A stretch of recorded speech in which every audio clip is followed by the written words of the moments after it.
Today on the 52 FAQ, can you successfully keep multiple tangs?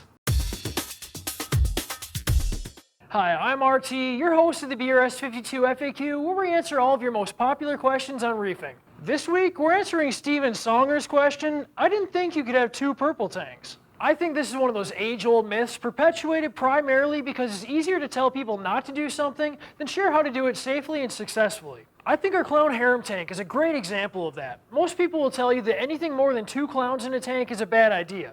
If you don't put some consideration into this, it absolutely is. However, after 2.5 years, I'd say this community of almost 30 clowns is thriving and one of my personal favorite tanks. I think the lessons we researched and applied to this transfer to many of the other fish which typically have husbandry rules like the single tang rule. I think there are a handful of major elements to success here: luck, age of the fish, territory aggression, habitat aggression, and food aggression. I think the best way to think about this is a battle of resources and how age, behavior, and available resources apply to maintaining a sustainable size population. Let's start with luck. Many people are simply lucky. Throw a second tang in and it all works out. While we're happy for them, this is not the reproducible path to success we'd like to share today. It's better to approach this as these are pets rather than an experiment that we just hope works out well. If you want to do things many reefers fail at or are challenged by, it's wise to consider the factors behind the failure and if there are ways to address them. Number one, I think, is age aggression. Adult fish are simply much more aggressive than juveniles.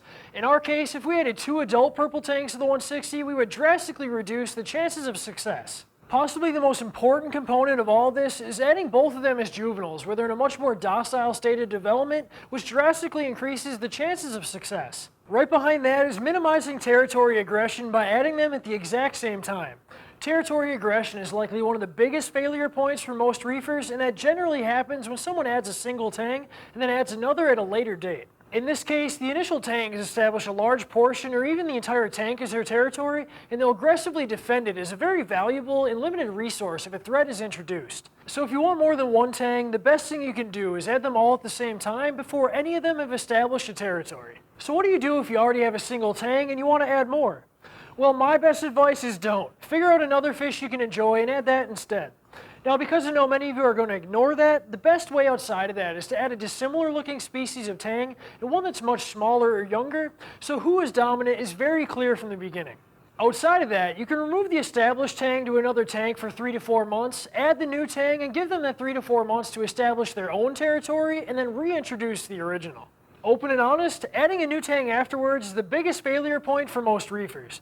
The best advice I can give if you really want multiple tangs after the fact is find a good home for your original tang and then start with new juveniles all at once. Right after that is managing food aggression. Nothing will cause aggressive action from any species like limited or no food.